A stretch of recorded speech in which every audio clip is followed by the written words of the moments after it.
मैं राष्ट्रीय पशुपालक संघ का अध्यक्ष हूँ। आज की जो हम लोग प्रेस कॉन्फ्रेंस कर रहे हैं वो हरियाली आवासीय विद्यालय को लेके कर रहे हैं। 18 अक्टूबर को हमने हरियाली स्कूल का विजिट किया।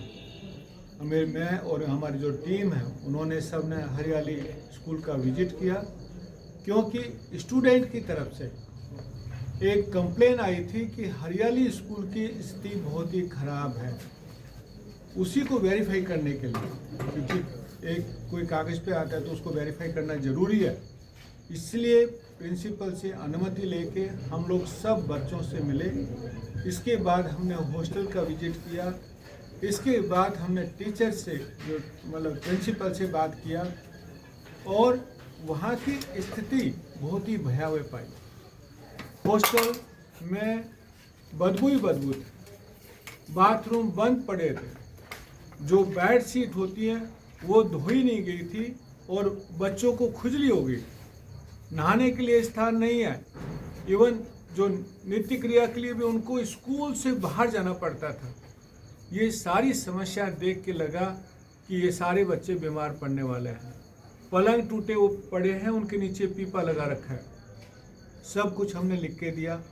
नंबर 2, हमने उनको सारी समस्याएं बात किया और उनसे क्लैरिफाई किया कि जो आपने लिखा है वो बराबर है कि नहीं है।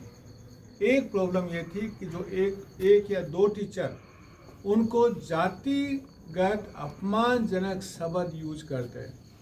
आज के आधुनिक युग में रेशियल कमेंट जिसे बोल सकते हैं वेस्टर्न इंडिया में, वेस्टर्न वर्ल्ड में, वो आज के आधुनिक युग में यदि कोई जातिगत अपमानजनक शब्द बोलता है दैट्स ए क्राइम, और वो भी एक टीचर के द्वारा। दूसरा हमें मिला कि टीचर नहीं है, साइंस के टीचर नहीं है, वो लैब है लेकिन लैब असिस्टेंट नहीं है। प्रवेश की प्रक्रिया में इतनी सारी खामियां हैं कि वो योग्य जो बच्चों को प्रवेश नहीं मिलता है। बहुत सारी चिट्ठी हमने पूरी लिख के दी है। उसके बाद हमने बोला कि भाई मैं आप सुधार कीजिए और एक निश्चित समय सीमा में सुधार कीजिए, लेकिन फिर भी उनको कोई फ़र्क नहीं पड़ा। उन्होंने वो चिट्ठी आगे विभाग में भेज दी। बाद में फिर दोबारा से हम लोग गए और पॉइंट वाइज मैंने पूछा कि बताइए कौन कौन सा पॉइंट्स पे आपका सुधार हुआ है। तो खाली एक वार्डन का ट्रांसफ़र हुआ है, बाकी छोटी मोटी इधर उधर का उन्होंने रिपेयर करा दिया है, लेकिन जो बेसिक प्रॉब्लम्स हैं वो हल नहीं हुई है। इसलिए हमने सोचा बिना आंदोलन के ये समस्या हल होने वाली नहीं है।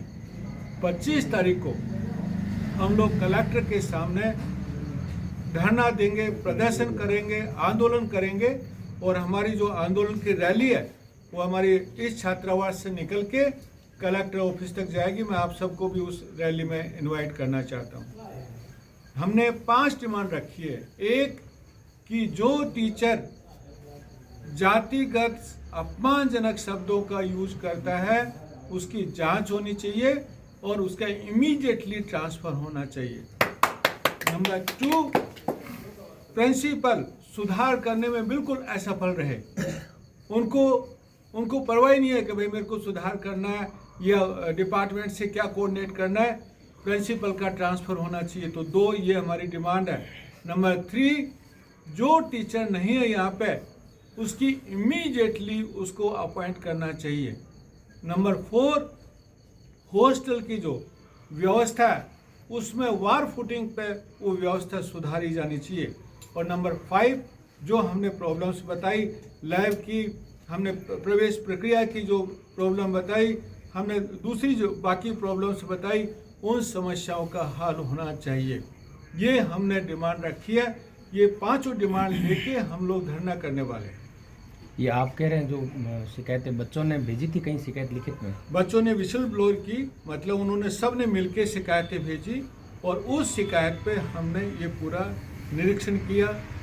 हमें इतना निरीक्षण करने के बाद जो गवर्नमेंट का काम है, गवर्नमेंट एजेंसी ने भी निरीक्षण किया, लेकिन सब पेपर के ऊपर जो हमने ढूंढा उसमें से एक उसकी मैच नहीं करता है कि वो हॉस्टल गए तक नहीं।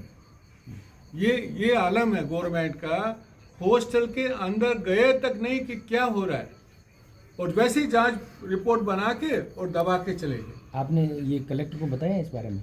ये कलेक्टर को बताया, हमने सबको ज्ञापन दिया, हमारी टीम ने ज्ञापन दिया, उनके अधिकारियों को ज्ञापन दिया, सबको जा चुका है। लेकिन फिर अफसोस की बात मैं बता रहा हूँ, इतना करने के बाद भी, हमारे लेटर देने के बाद भी लेटर का आज तक कोई जवाब नहीं। इसका मतलब दे आर नॉट केयरिंग कि आप कुछ भी बताओ, कुछ भी लेटर दो, ओके, कुछ भी समस्याएं बताओ, हमें कोई परवाह नहीं है। इसलिए हमने सोचा कि आपको परवाह नहीं है, कोई बात नहीं, हम जनतांत्रिक अधिकार का प्रयोग करेंगे और 25 तारीख को धरना देंगे। फिर मैं बताता हूँ कि 25 तारीख को भी यदि सॉल्यूशन नहीं होता है, जो 5 मांग हमारी पूरी नहीं होती है, गांव-गांव आंदोलन को लेके जाएंगे और हमें ये समाधान किसी भी हालत में चाहिए। हमारे 400 बच्चों का फ्यूचर स्टैक पे है, हम उसका फ्यूचर कभी बिगड़ने नहीं देंगे, उनको ह्यूमिलिएट नहीं होने देंगे, उनको हैरेस नहीं होने देंगे।